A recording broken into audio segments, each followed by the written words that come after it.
Another great show on tap for today's edition of the San Francisco 49ers Report. My name is Chase Sr., and coming up here on the show, we're going to take a look at the Niners playoff path and an updated look at that, how San Francisco can make the dance, what they might have to do to win the NFC West, how San Francisco can track down the number one seed in home field advantage to play at Levi's Stadium and potentially get to the Super Bowl, which happens to be at Levi's Stadium for Super Bowl 60. And then, of course, we'll take your questions on the show as well on the backside. And this is a good place to start. Just to refresh your memory here and give you a look as to what's coming up for this Niners ball club.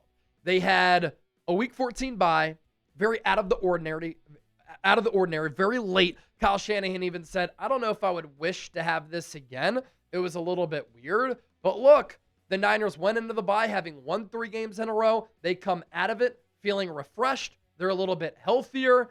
And this upcoming stretch, going to be a lot of fun here because of what is on the line. So they host the Tennessee Titans on Sunday, one of the worst teams in football. That should be a cupcake game, and it's a must-win game for San Francisco because you can't afford to lose to a team like that. Week 16, the Niners will be on the road against the Indianapolis Colts on Monday Night Football. As early as this time last week, we were all saying, this game is going to be fun. Monday night in Indianapolis, the Colts fighting for a playoff bid in the AFC. Daniel Jones this year, although he had cooled off, much improved from an offensive play calling and play design standpoint. I really like Shane Steichen as a head coach. Jonathan Taylor has been in the running for Offensive Player of the Year this season. Their offensive line is really good. They have some really good wide receivers on that team. That defense pretty solid, led by the new defensive coordinator, Lou Anarumo, who was with the Bengals for such a long time. But then what happened last Sunday? Daniel Jones pops his Achilles. And now the 44-year-old Phillip Rivers, who has not played since 2020, who's been coaching high school football since then, who is a grandfather, who is older than his head coach and his offensive coordinator, might be starting in this game. So this game, from the Colts being competitive, might not have the lust that it did this time last week. But from an intriguing standpoint, I hope that Phillip Rivers plays this game because I need to watch him play if he can survive this game this weekend on the road against the Seattle Seahawks. After that Colts game, San Francisco hosts the Chicago Bears on Sunday Night Football. The Bears, as recently as Sunday morning, were the number 1 seed in the NFC. Now they're the 7 seed behind the 6-seeded Niners. That game could determine a high seed in the NFC or a wild card spot. And then the division could come down to Week 18. Niners, Seahawks, San Francisco went up to Seattle in Week 1, and they had a last-second victory that came down to the wire. Brock Purdy heroics, Nick Bosa strip sack, Seattle looking for their revenge. They're 10-3. They're one of the best all-around teams in football. And this game is going to be massive in a rivalry game between two teams that absolutely hate each other and one of the fiercest rivalries in all of sports. And so that's the Niners' remaining schedule here. As far as the NFC playoff picture goes, of note, I'm recording this on Thursday evening just before the Tampa Bay Buccaneers play on Thursday Night Football. So we'll see what happens there. But it's not going to mess with the seeds because it's still between them and Carolina. So the other seeds still going to be relevant for when you watch this video here. The Rams the number 1 seed at 10-3, Packers the 2 seed at 9-3-1, Eagles the 3 seed at 8-5, Seattle in that 5 spot at 10-3. The Niners last week did not play but moved up from 7 to 6, and because the Bears lost to Green Bay, they dropped down to the number 7 seed. Other teams in the mix here: Detroit at 8-5, Carolina at 7-6, Dallas at 6-1. And what a division this has ended up being here in 2025 in the NFC West. And one of my predictions going into this year has ended up being totally true. I had said, I think this division is going to come down potentially to Week 18. It's going to be a divisional race where any team could win it. And it's going to be close all throughout the year and very competitive. And when you think about how well coached these teams are, you obviously look at their records and the talent on these respective teams. I think it's the best division top to bottom in the NFL. And why it's important for the Niners to win this game against Tennessee, they have to maintain ground with the Rams and Seattle, and that's why you can't afford to lose to a team like Tennessee when you're 13.5-point favorites. The Rams' remaining schedule, if you're San Francisco and you want to get that number 1 seed, you want to win this division, you're hoping that Los Angeles can drop 1 or 2 games at least here on out until the end of the year. And the Rams' schedule the next 2 weeks, pretty hard. They play the Lions at home, but Detroit played on Thanksgiving. They played on Thanksgiving, then the following Thursday. So back-to-back Thursday games, but they have the rest advantage, even though they're traveling to Inglewood, California. Going to be a hard game because Detroit, good team, and they're fighting to get into the wild card hunt. Then the Rams have to go on the road and play Seattle on a short week on Thursday Night Football. That game, too, could determine the NFC West champion. Then the Rams have to go on the road and play the Falcons on Monday Night Football. Week 18, they round out with the Cardinals at home. The Seahawks' remaining schedule. It's unfortunate that Daniel Jones got hurt because I think that makes this Colts game a lot easier, although I can't wait to watch Phillip Rivers if he does end up playing.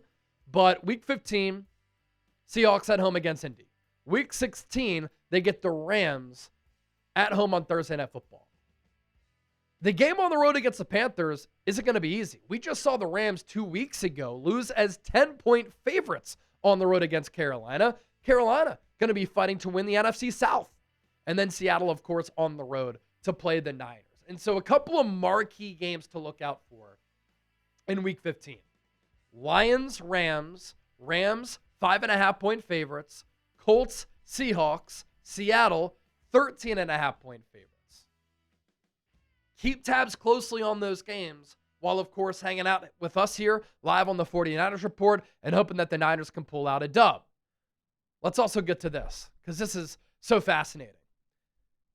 There's a path for the 49ers to get the number 1 seed and home field advantage in the NFC.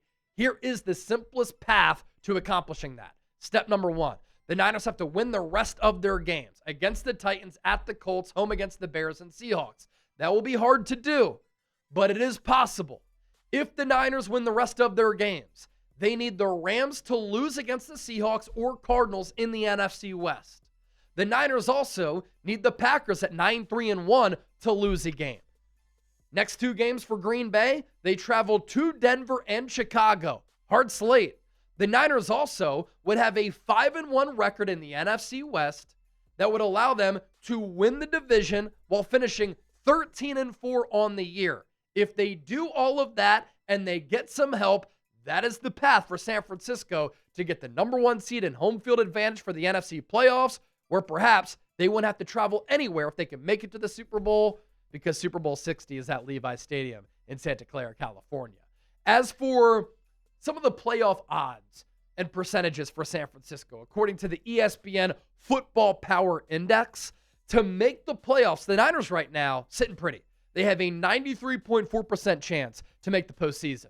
With a win against Tennessee, the percentages go up to 96.1%. If the Niners lose against Tennessee, that would be bad, but they still would have an 80.2% chance of making the playoffs. To win the NFC West, San Francisco only has a 16.1% chance. Everybody is counting out San Francisco. They're saying that Seattle or the Rams will win it. The Niners still have hope, and the Niners still have a realistic path to winning this division. So predict it. What seed will the Niners get in the NFC playoffs? That is the big question right now for San Francisco. Join the conversation down below and let me know what you're thinking down in the comment section right now with those predictions. Today's 49ers Report is brought to you by Ridge. I have the Ridge Wallet 2.0, the carbon fiber edition. This has been a game changer for me. I hate having too much in my pockets. When it's all cluttered, I can't get to my chapstick. I start freaking out a little bit. That's what was happening when I had a big, fat leather brick like the one that we're flashing on your screen right here. But the Ridge Wallet 2.0, it is sleek, it is modern, it is durable, it is so practical. Inside this, you can put up to 12 cards plus cash, and it is still thinner than my iPhone. How crazy is that? And the proof is in the pudding. That's why Ridge has over 100,000 5-star reviews. That's proof that Ridge is a gift that people love to receive. If you're looking for the perfect gift for this holiday season, how about a Niners-themed Ridge wallet or key case?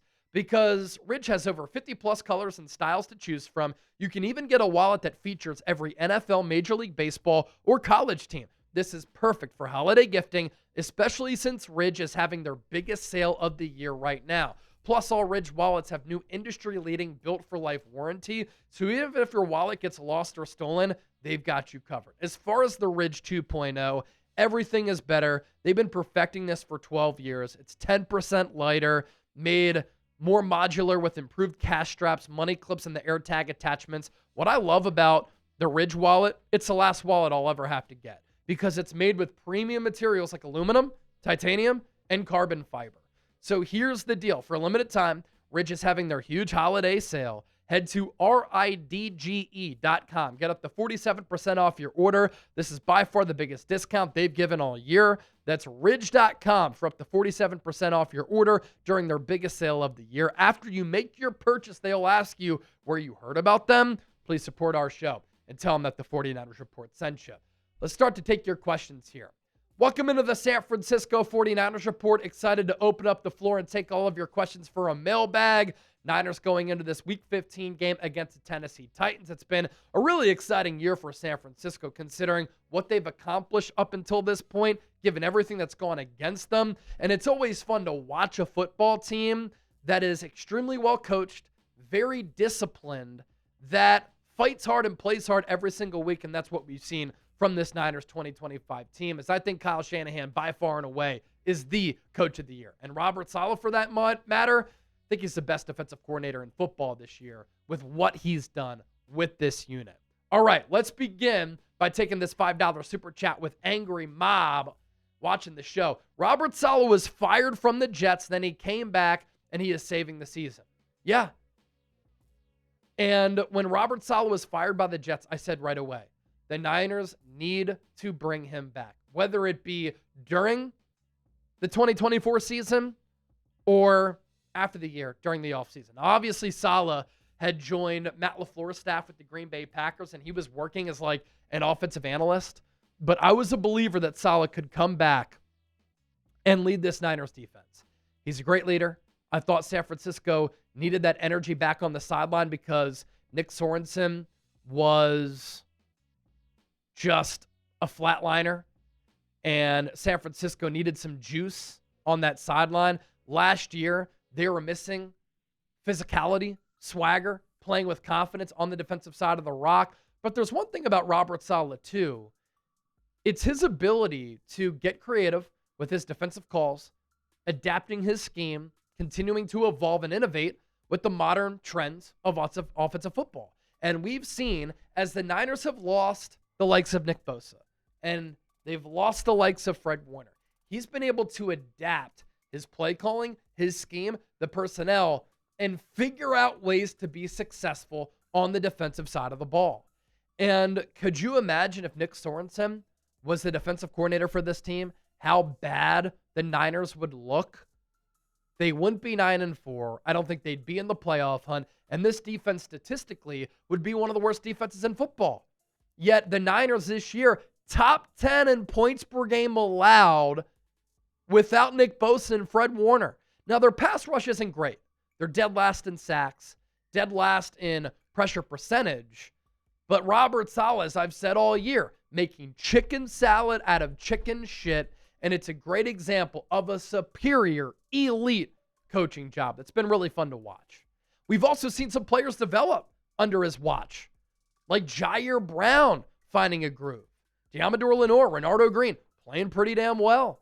Some of these defensive linemen, Keon White, Cleveland Ferrell, they get added to this team. They've helped to save the year with their pass rush production. Evan Wendt, $5 super chat. Thank you for that super chat donation, man. I appreciate that. Chase, who do you think could try to replace Robert Saleh if he were to leave? That's a really good question. So you first look in-house, right? And the assistant head coach of the defense right now is Gus Bradley. The origins of the Niners defensive scheme that they run came from the Legion of Boom. Well, Gus Bradley was the Legion of Boom defensive coordinator under Pete Carroll.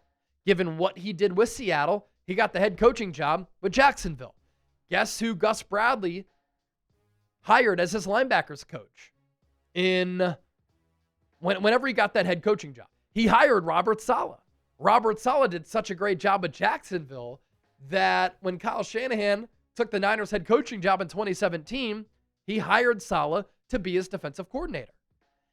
Gus Bradley has gone on since getting fired from Jacksonville to be a DC for the Raiders, with the Colts, and now he's with the Niners under Saleh. He has familiarity with this organization. And if you were to lose Saleh, you could just elevate him, and I think that you'd still be able to be successful. You wouldn't be in a situation where you have to go from Robert Saleh, D'Amico Ryans, to Steve Wilkes to Nick Sorensen. You'd be able to go to an experienced DC. Nick Sorensen had no experience as a DC. And I think that Gus Bradley could be a pretty high-level defensive coordinator for San Francisco. There's also another internal option that I think could be kind of intriguing if you wanted to go the route that Shanahan kind of went with D'Amico Ryans, and that's KJ Wright. D'Amico Ryans was a linebackers coach for the Niners. He didn't have any coordinator experience. And to start off in 2021, it was a little bit rough in replacing Saleh. But then that defense found a groove. And in 2022, they were excellent under D'Amico.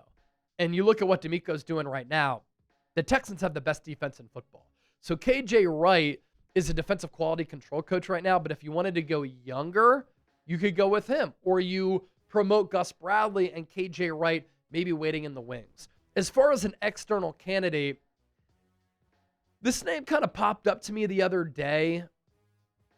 Jonathan Gannon, if he got fired by the Arizona Cardinals, but he kind of runs a hybrid 3-4, and Shanahan wants to stick with the 4-3 wide 9. If Kevin Stefanski got fired by the Cleveland Browns and the new head coach wanted to bring in his own defensive coordinator, Jim Schwartz has done a terrific job with that Cleveland defense. They've been one of the best defenses in football under his tutelage. Jim Schwartz also won a Super Bowl with the Eagles back in 2017. He runs the wide 9. So if you want to continue to run the wide 9, go with Jim Schwartz. And you want to talk about a guy who loves ball, who's intense, that's Schwartz. Now, he's not as quite player-friendly as Saleh, but players love him. And that's another option out there externally. Ali, hey, Chase and Chip, what would some favorable, unfavorable playoff matchups be for the Niners? That's a good question. If the Niners had to go on the road and play the Rams in the wild card round in a 7-2, I think that would be really difficult. If they had to go to Seattle and play in a 7-2 or a 6-3, that could be hard. Favorable, given how the Eagles are playing right now, I think if the Niners played the Eagles right now on Sunday, I think that San Francisco would win that game. Philadelphia is kind of reeling right now. They're lacking confidence, whereas the Niners are gaining confidence and they have momentum. Kyle Shanahan against Vic Fangio would be an incredible matchup. Niner fans know what Vic Fangio is capable of, and that Eagles defense is great. But their offense right now stinks. And so I would like the Niners in that game against Philadelphia. I would like San Francisco to go on the road and beat Green Bay because they fared well against the Packers, and Shanahan has kind of owned Matt LaFleur. And in big games, San Francisco has pulled off a lot of upsets against Green Bay. So those are some things that kind of come to mind based upon your question. Good one, though. Fun to talk about. X-record skills. Do you think Brandon Ayuk will even touch the field, or is that relationship long and gone? Playoffs around the corner. I don't think he touches the field, which is unfortunate because if you got him on the field and healthy, combined with the skill set of Ricky Pearsall, those are two of the best route runners in football. And then you add Jawan Jennings as your 3 and DeMarcus Robinson as your number 4. That's a damn good 1 through 4 wide receiver punch for San Francisco. But Brandon Ayuk has given up on this team. The fact that he's not fighting this situation with the NFL Players Association tells me he's done with San Francisco, wants no part of rocking the scarlet, red, gold, and white ever again. And it's a shame because he developed into a really special player, and that has soured very, very quickly. Justin Spears, what's the word on Kendrick Bourne? I'd like to see him in the rotation and see what else he can contribute to the team. He helped to save the season. I mean, when Mac Jones made his first start week 2 against the Saints, Kendrick Bourne was signed that week. He stepped in and made some really big plays. Had that career game in week 5 against the Rams. He's had some high-level performances. Went over 100 yards against the Tampa Bay Buccaneers on the road. But he's slid down the depth chart just because Pearsall has come back. Demarcus Robinson came off that suspension. He's gotten more opportunities. Jawan Jennings getting targeted a little bit more. It doesn't help, obviously, that George Kittle, for Kendrick Bourne, it helps with the Niners offense. But George Kittle getting a bulk share of the targets as well. Christian McCaffrey so involved in the pass game. I wouldn't mind bringing back Kendrick Bourne next year because as like a 4th, 5th wide receiver, I think that he'd be cheap, and clearly he has shown that he can still play at a really good level. Black Mask, what's your thoughts on the rookie quarterback and how that could develop for next year? So Curtis Rourke had his practice window opened, 7th round pick out of Indiana, played at Indiana last year, led them to the college football playoff, and at that time, prior to this year, the best year in program history, he played the season on a torn ACL. He is a tough pocket quarterback who has good pocket mobility, but isn't going to hurt you with his legs outside of structure. He can layer throws and anticipate pretty damn well. He has a good arm. He's a big-bodied quarterback. They call him the Maple Missile because he's from Canada. If the Niners are impressed with him for the rest of the year in practice, and the Niners get a really good offer for Mac Jones after the year, let's say a 2nd and a 4th round pick, and the Niners think that Curtis Rourke could be the QB2, that could make Mac Jones expendable if the Niners want to get some good draft compensation back. Niner gang, do you truly believe that Bosa and Warner will return next year healthy? I do. Nick Bosa takes as good a care of his body as anybody in the NFL. I know that he's going to do everything that he can to come back off that knee injury. And for Fred Warner, he's already progressing well. I mean, there's light chatter that potentially he could come back this year. Fred Warner is going to do everything that he can to get back for San Francisco, perhaps in the NFL playoffs. If the Niners were to make it to the Super Bowl, I don't think that you'll be able to keep number 54 off the field. And Fred Warner had an update on Thursday on his podcast.